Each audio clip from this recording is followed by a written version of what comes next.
So hello everyone, आज हम करेंगे गेट 2018 का एक एप्टीट्यूड क्वेश्चन।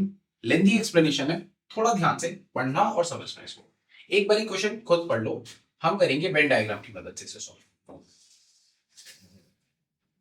सो हम बनाते हैं सबसे पहले एक रेक्टेंगल। क्या बोल रहे हैं? To pass a test candidate needs to answer at least 2 out of 3 questions correctly. Total candidates are इतना 63,000। अब देखो ये 4 जीरो ना हर जगह है, हर जगह है। तो मैं क्या करूंगा, अभी के लिए से इग्नोर कर दूंगा। ये रेक्टेंगल रिप्रेजेंट करेगा total number of students which is 63। 4 zero ignore करेंगे, ठीक है। फिर question A was correctly marked by इतने स्टूडेंट्स, बी बाय इतने एंड सी बाय इतने। तो हम 3 सर्कल्स बना लेते हैं। ये क्या रिप्रेजेंट कर रहा है? ये रिप्रेजेंट कर रहा है वो स्टूडेंट्स जिन्होंने ए को करेक्टली मार्क किया है, ये जिन्होंने बी को करेक्टली किया है, और ये जिन्होंने सी को करेक्टली किया है। अब इसके बाद क्या करते हैं, अब तुरंत आप इसका नंबरिंग कर दो, A B C D E. बहुत इजी हो जाएगा इस मेथड से, ठीक है। अब जो भी इंफॉर्मेशन दी है मैं 6 वेरिएबल्स की मदद से उसको लिख देता हूँ, ठीक है। पहले पूछ रहा है, अब बता रहे हैं A was correctly answered by 33,000 students. A means what? A E D G, A E D plus G 33। 4 zero ignore करेंगे हम। Similarly B was correctly answered by 25। अब बी में कौन कौन आ गया?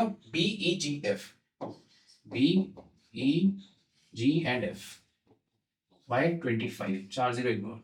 सी बाय इतना, सी में क्या क्या आ गया? C D G F, C D G and F,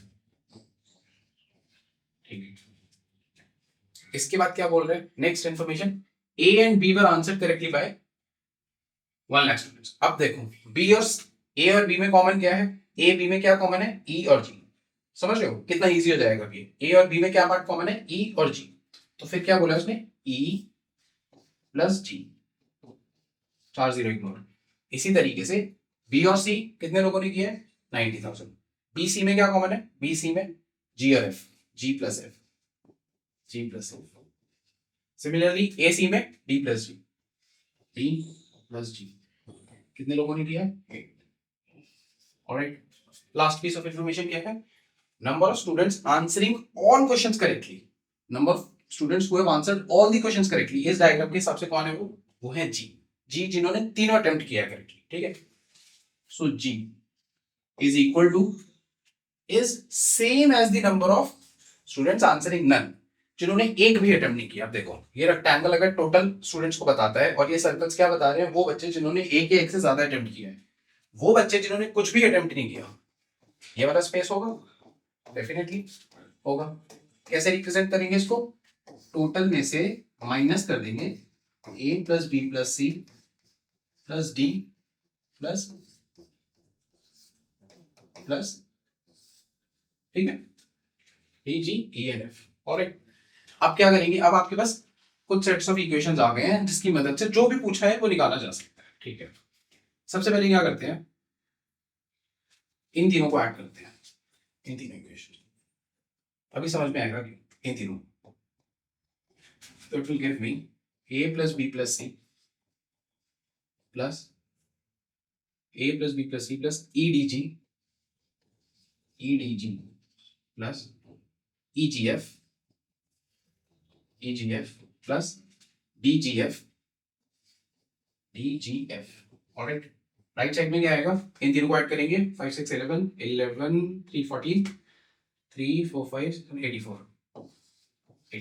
alright, अब मैं क्या करूंगा? देखो e प्लस जी सब्सटीट्यूट करेंगे यहाँ से, e plus G, g plus F substitute करेंगे, d प्लस जी सब्सटीट्यूट करेंगे, और क्या बचेगा मेरे पास? बचेगा a plus B plus C plus, यहाँ से बचा d, यहाँ से बचा e, यहाँ से बचा f, d plus e plus f। समझ में आया? इन तीनों की वैल्यूज तो पता है मुझे। 10 प्लस 9 प्लस 8 कितना? 19 27। उधर जाके माइनस हो जाएगा, 84 माइनस 27 कितना आ गया? 7 57, ठीक है। अब इससे मेरे पास एक वैल्यू और निकल के, क्या निकल के आई? D plus E plus F is equal to 57 minus A plus B plus C, ठीक है। क्या करेंगे? इसको यहां पे सब्सटीट्यूट कर देंगे, तो जी निकल आएगा 63 माइनस डी जी की value minus A plus B plus C plus D E और एफ की जगह सब्स्टिट्यूट किया है, तो ये पूरा कैंसिल हो गया। तो g is equal to 63 minus bracket खुलेगा, साइन चेंज हो जाएंगे, माइनस जी, सो इधर आ जाएगा 2g बिकम्स 63 एंड g आ गया 3। आप देख सकते हो सवाल कितना आसान है। सेंट्रल वैल्यू निकाल ली हमने g 3, ठीक है, इसमें पुट कर दो जहां जहां पे g है। यहाँ 3 डाला, e की वैल्यू आ गई 7, यहाँ 3 डाला, f की वैल्यू आ गई 6, यहाँ 3 डाला, d की वैल्यू आ गई 5। क्या पूछा है मुझसे सवाल में? उसने पूछा है how many candidates have failed, pass कौन हुआ है? एटलीस्ट 2 वाले पास हुए हैं। एटलीस्ट 2 का मतलब जिन्होंने 2 सही किए या 2 से ज्यादा सही किए वो पास हो गए। फेल कौन होगा? जिन्होंने 2 से कम सही किए, यानी कि जिन्होंने 1 सही किया या जिन्होंने 0 सही किया। तो मैं यहाँ पे क्या निकालूंगा? वो स्टूडेंट्स जिन्होंने 1 सही किया, यहाँ पे जिन्होंने 0 सही किया, और दोनों को उठा के ऐड कर देंगे। ठीक, अब जिन्होंने 1 सही किया वो कौन है? वो है ये ए, सिर्फ ये वाला पार्ट बी और ये वाला पार्ट। निकल सकता है, इजीली निकल सकता है। कैसे? देखो, ए के अंदर ई डी जी 33 बना रहे, ई डी जी ऐड करो, 7 3 10 15, माइनस करो 33 से 43 और 15 33 से 18, ठीक है। इसी तरह से बी की वैल्यू निकाल लो, ई जी एफ 7 3 10 16, 16 माइनस होगा 9, ये आ गया 9। सी कितना आ गया? ये सब ऐड जाएगा, 5 3 8 8 6 14 14 गया 12, ठीक है जी।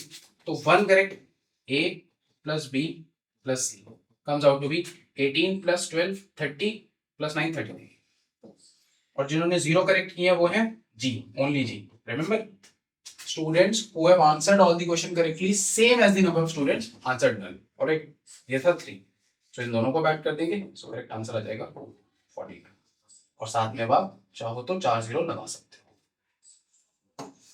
अच्छा सवाल है, बहुत सारे टाइप के क्वेश्चंस बनते हैं इस तरीके से, तो ये डायग्राम बनाना आना चाहिए और ये इक्वेशंस फॉर्म करनी आनी चाहिए, कैसा भी सवाल हो सॉल्व हो जाएगा।